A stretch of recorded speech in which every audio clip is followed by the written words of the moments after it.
Halo semua, terima kasih banyak-banyak. Sekali lagi, selamat datang ke kelas cikgu. Kita akan masuk subtopik yang baru iaitu pengelasan organisme. Klik link tersebut yang ada dalam ruangan chat, please. Dan awak akan masuk ke Jamboard pengelasan organisme. Ini adalah lukisan bagi Tan Yong Ying. Alright, di sini dia minta badan bersegmen mempunyai 8 kaki. So sini ada kaki dia kecil kan, 1, 2, 3, 4, 5, 6, 7, 8. Okay, betul kaki dia, mata dia 1. Okay, 3 gigi tajam, 2 mulut. Oh, tengok dia asingkan mulut tu. Sebab dia kata 3 gigi kan, so 2 gigi sini, 1 gigi sini. Very smart. Badan bersegmen, cuma badan bersegmen tak ditunjukkan. Badan bersegmen ni rupa dia macam mana? Macam cacing. Ada garis-garis macam tu. Itu maksud badan bersegmen ya, Tang Yong Ying. Okay, otherwise this is quite a good job. Congratulations. Now, seterusnya kita tengok. Tada! Dini Maisara. Ini organisma dia. Apa benda ni? Badan dia bulat. Cikgu rasa yang tepi ni adalah sisik macam matahari pula rupanya. Lepas tu dia tak ada kaki. Yang bulat-bulat ni lah mata. 1, 2, 3, 4, 5, 6, 7, 8. Okay, 8 mata. 2 insang. Mana insang dia? Cikgu tak pasti, mungkin ini antena insang pun. Tak kelihatan insang dengan antena dia. It's okay, good job. Dah mencuba. Kita tengok pula yang ni. Alia Safia. Korang tahu tak siapa yang SpongeBob punya kucing tu yang macam snail tu sebut babi yang nama dia Gary. Macam ni lah lebih kurang rupa dia. Badan dia segitiga, tak ada kaki, dia ada cangkerang. Mulut dia ada 4 dan 2 penyepit. Okay, good job. Aina Batriza. Apa ni? Badan bersegmen, cikgu tak nampak segmen dia. Macam cikgu katakan tadi, segmen tu macam badan cacing tanah yang ada garis-garis. Tak nampak sangat garis dia, tapi dia confirm yang ni semua berbulu, yang ni bulu-bulu.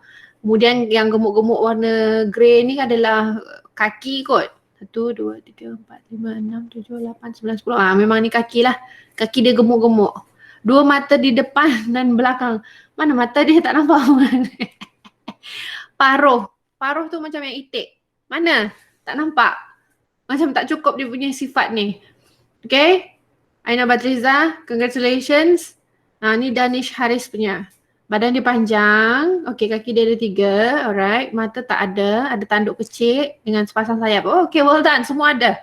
Jadi, apa yang awak buat tadi tu ada kaitan dengan pengelasan organisma. Sebab bila kita bercakap tentang ciri, kita akan lihat dia punya sifat dan ada satu istilah yang menyatukan semuanya ini iaitu kekunci dikotomi. Jadi dalam subtopik hari ini kita akan tengok apa itu kekunci dikotomi. Apa yang dimaksudkan dengan kumpulan taksonomi utama. So ada 2 istilah, kekunci dikotomi dan juga kumpulan taksonomi utama. Itu yang awak akan jawab bila awak habis belajar dengan cikgu pada hari ini. Kalau orang tanya apa itu kekunci dikotomi, ia adalah kaedah, satu cara untuk dia nak kenal pasti sesuatu dan awak kelaskan dia mengikut satu tertib yang sistematik.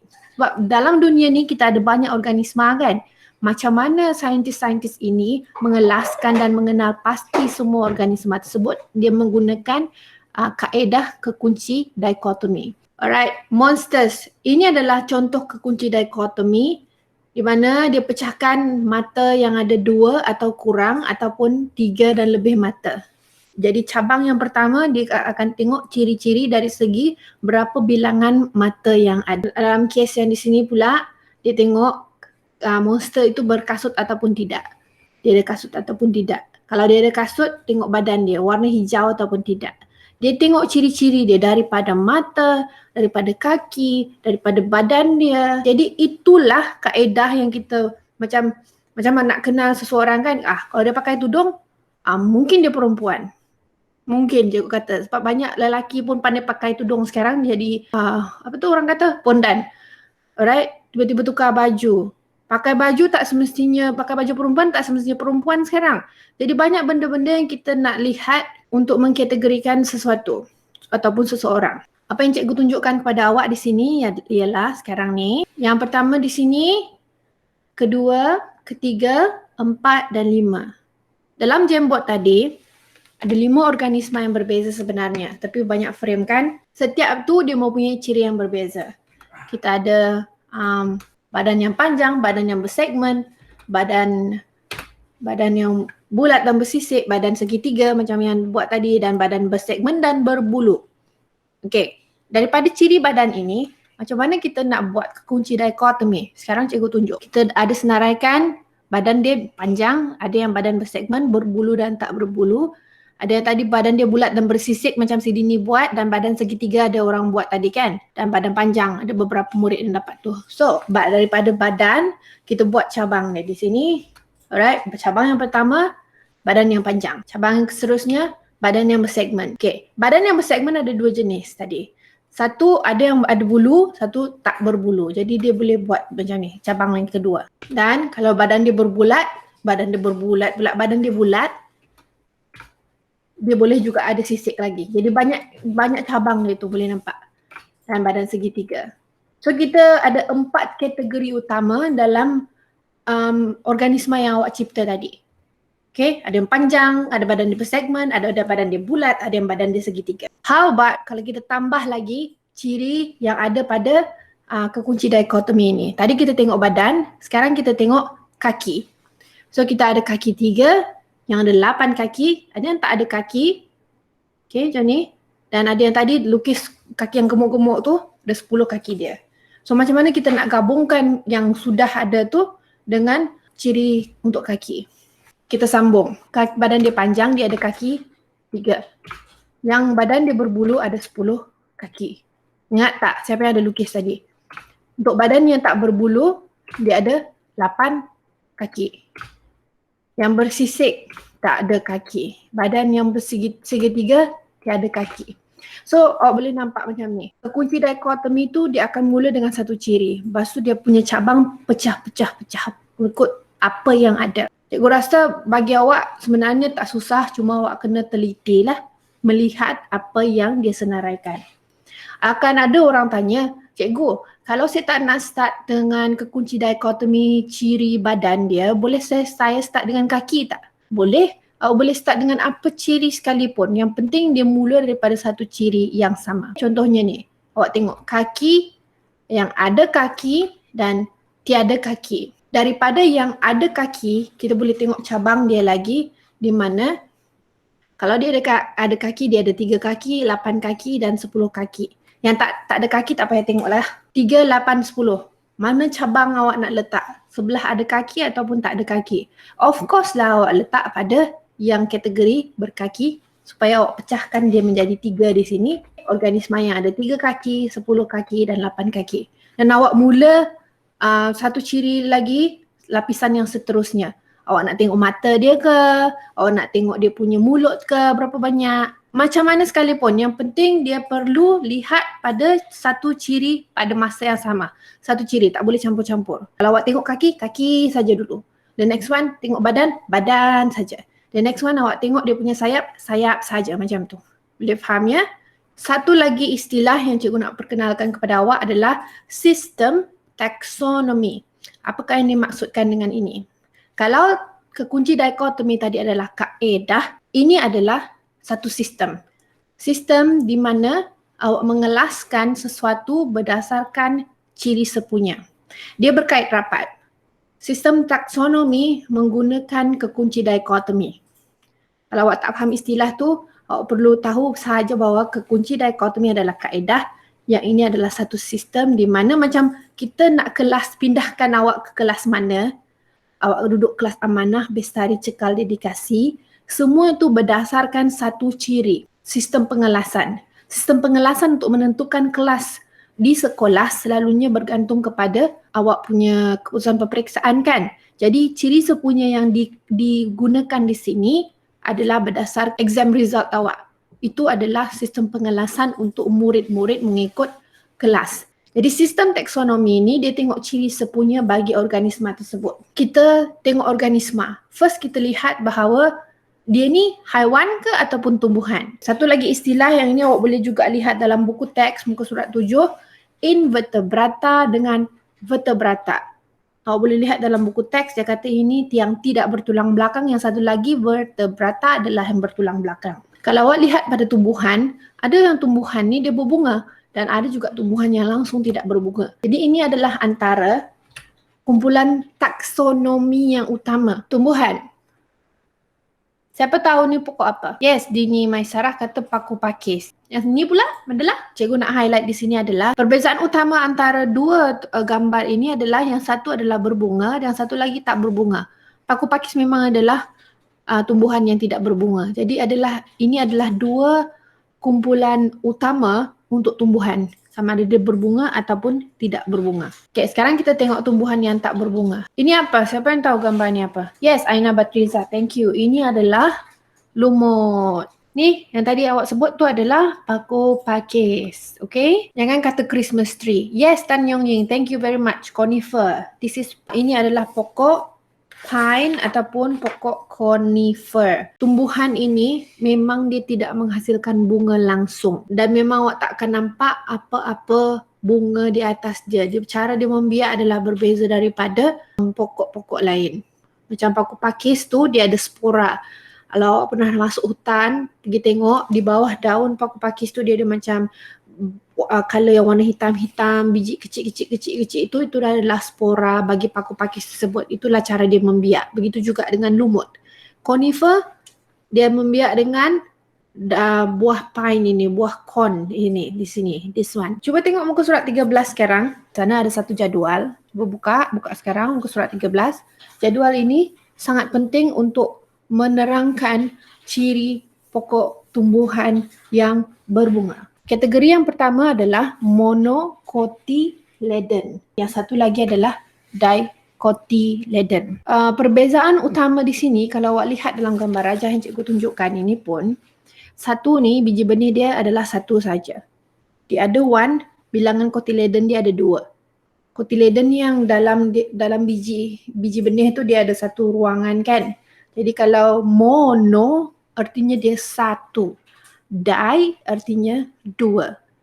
Boleh faham? Awak boleh lihat dalam gambar rajah dalam buku surat 13 juga dia ada bagi tahu bilangan cotyledon adalah berbeza untuk kedua-dua ni. Boleh sebutkan lagi type dalam ruangan chat apa lagi perbezaan untuk monocotyledon dengan dicotyledon? Kalau monocotyledon dia punya akar jenis apa? Cuba awak tengok perbezaan sini yang ditunjuk. Mono akar dia apa? Di akar dia apa? Kenapa pokok monocotyledon ada akar serabut dengan dicotyledon adalah ada akar tunjang? Selalunya monocotyledon ada akar serabut sebab batang dia bukan jenis yang berkayu. Dia tak besar. So macam pokok padi dan pokok jagung, mereka punya batang ni lembut. Dia bukan jenis yang ada kayu. So that's why dia tak perlu sokongan yang terlampau kuat. Akar serabut. Tumbuhan yang ada akar serabut ni senang awak nak cabut daripada tanah. Manakala untuk dicotyledon dia adalah untuk pokok-pokok yang berkayu. Seperti pokok mangga dan juga pokok durian. So that's why dia memerlukan akar yang lebih kukuh. Macam akar tunjang. Aspek-aspek perbezaan dia tu awak perlu tahu.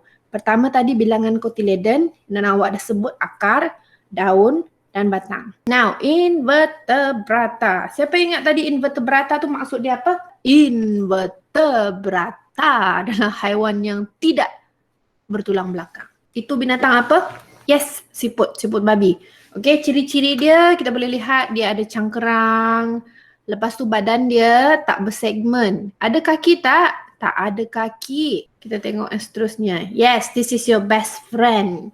Ini apa binatang ini? Cacing tanah, earthworm. Apa ciri-ciri dia? Yang paling ketara adalah pertama, of course dia tidak ada kaki. Dan tadi cikgu mention badan bersegmen. Tengok ni ada garis-garis kan badan dia. Itu kita panggil sebagai badan bersegmen. Dan for your information, kalau nak tahu, cacing tanah yang paling besar pernah dijumpai setakat ini telah dijumpai di Afrika Selatan. Awak nak tahu berapa panjang dia? The largest earthworm yang kena jumpa ni adalah sepanjang 22 kaki. Okay, 22 feet. Terusnya, yang ni apa semua orang tahu? Yes, Aina, thank you. Kupu-kupu, butterfly. Dan ini semua orang tahu apakah ini?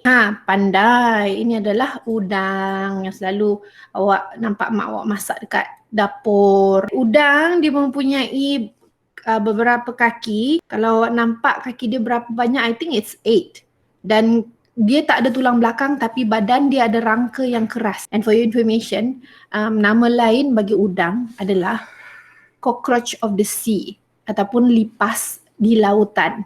Kenapa udang dipanggil sebagai lipas lautan? Dia antara binatang yang kalau ikan kan dia makan ikan paus, dia makan plankton macam tu, tapi udang ni dia makan parasite dan juga dia makan sisa-sisa makanan. Jadi dia macam lipas lah tapi dekat lautan. Jadi kalau dekat darat awak benci sangat dengan lipas kan, tapi benda yang macam lipas dekat lautan awak makan. It is all up to you, awak nak makan udang ke tak, sebab sedap juga kan. Tapi itulah ada orang yang memang tak makan udang sebab dia makanan udang ni adalah benda-benda yang macam sisa-sisa macam itulah. Kita tengok pula vertebrata. Haiwan yang mempunyai tulang belakang. Ikan, dia punya ciri-ciri sepunya yang paling ketara selalunya memang awak akan nampak sisik pada badan dia. Memang ada. Dan memang berlendir badan dia. Dan macam mana dia nak bernafas, awak semua tahu bahawa dia bernafas melalui insang. Cikgu hanya nak tarik perhatian awak tentang istilah poikiloterma dengan homoioterma. Ikan adalah poikiloterma sebab dia berdarah sejuk. Artinya badan dia tu berubah-ubah suhu mengikut dia punya surroundings. Jadi dia tak akan rasa kesejukan. Awak pernah tak nampak ikan menggigil dalam air? Tak ada kan? Jadi dia tak akan rasa kesejukan. Kalau tiba-tiba air tu jadi panas pun dia kata, panas macam tu. Tak ada. Sebab dia adalah poikiloterma. Ini adalah vertebrata kelas yang kedua. Katak adalah dalam kelas amphibia. Just in case if you don't know, kataan amfibia itu selalunya merujuk kepada haiwan yang boleh hidup dalam dua alam. Dia boleh masuk dalam air, tak mati. Dia pergi darat pun dia tak mati. Dia masih lagi poikiloterma sebab badan dia tu boleh ikut perubahan suhu di luar. Yang special dengan amfibia ni, terutamanya katak, dia dapat bernafas melalui beberapa cara tau. Dalam satu tahap kehidupan katak ni sebelum dia menjadi dewasa, dia juga berpeluang untuk bernafas melalui insang. Tadpole tu, dia guna insang. Masa tu dia belum ada lagi kulit yang lembap, dia belum ada lagi peparu. Sebab time dia baby dia guna insang. Bila dia dah besar, dia dah membentuk peparu dan juga kulit yang lembap untuk bernafas. Dan disebabkan kulit dia sentiasa lembap dan digunakan untuk bernafas, itulah sebabnya katak awak tak boleh jumpa dia di kawasan yang air masin. Sebab bila kulit dia sensitif, jadi kalau tiba-tiba air tu masin, matilah dia. Sebab nanti dia dapat menyerap semua air laut saja yang masin. Dia tak dapat nak bernafas dengan baik. That's why you cannot see frogs in salted water, yang air masin punya. Ciri-ciri sepunya untuk ular di kelas reptilia, dia paling utama, mana-mana reptilia awak akan nampak kulit dia memang ada sisik. Burung apa ini? Ciri utama bagi burung adalah pertama memang akan nampak badan dia mempunyai bulu pelepah. Dan of course seperti yang lain-lain ini juga dia bertelur. Kaki dia selalu ada sisik sikit. Kalau dari ikan ke amfibia ke reptilia semua adalah poikiloterma.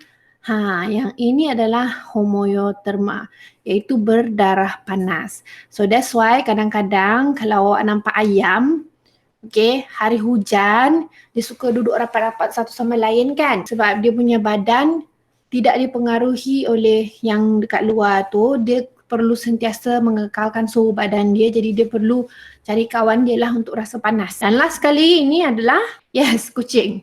Berapa orang ada kucing kat rumah? Semua orang ada kucing kat rumah? Ciri sepunya untuk kelas ini adalah mamalia. Mereka mesti mempunyai bulu. Berdarah panas macam biasa. Bila kesejukan, dia akan nak cari kawan dia supaya dia boleh sentiasa panas dan bernafas melalui peparu. Again, I tell you, Disebabkan dia adalah mamalia, dia mestilah berbulu at some point of its life. Kenapa dia panggil mamalia? Sebab inilah satu-satunya kelas haiwan yang melahirkan anak dan menyusukan anak dia. Cikgu tak pasti berapa orang yang tahu bahawa ikan paus itu adalah mamalia. Do you know about this or not? Adakah awak tahu bahawa ikan paus itu adalah mamalia? Walaupun dia tinggal di dalam laut dan dia punya muka macam ikan, tapi ikan paus adalah mamalia. Why did I say just now kalau mamalia mestilah berbulu? Tapi kenapa ikan paus itu tak ada bulu? At some point of ikan paus punya kehidupan ada bulu sedikit. Okay? You go and read about this. Memang ada. Dan bila ini ikan paus dia tak akan bertelur, beranak. Dan dia menyusukan anak walaupun dia ikan. Alright, that's very surprising. Cikgu ada satu link di sini. Link ini akan membawa awak kepada satu dokumen iaitu spesies-spesies yang baru dijumpai di hutan Borneo. Daripada artikel tu, awak kena buat satu laporan dalam bentuk peta buih. Kelaskan dia berdasarkan ciri sepunya. Macam mana tu? Kita mula macam ni. Awak ambil spesies baru di Borneo, lepas tu pecahkan dia kepada tumbuhan dan haiwan. Sebab itu adalah yang paling utama. Sebab tumbuhan tak payah pecah dia kepada berbunga, tak berbunga. Sebab tumbuhan dalam katalog tu tak banyak. Lepas tu untuk haiwan, awak bahagikan. Kalau dia katak, awak letakkan di bawah kategori amfibia. Udang kan? Ada udang. So dia bawah kategori invertebrata di sini. Skink tu tadi, yang macam cicak tu, adalah reptilia. Yang paling senang bagi awak. Kalau nak cepat, siap memang buat atas kertas je lah. Kalau siapa yang tak ada apa-apa soalan, cikgu ucapkan terima kasih kerana datanglah cikgu. Bye. Bye.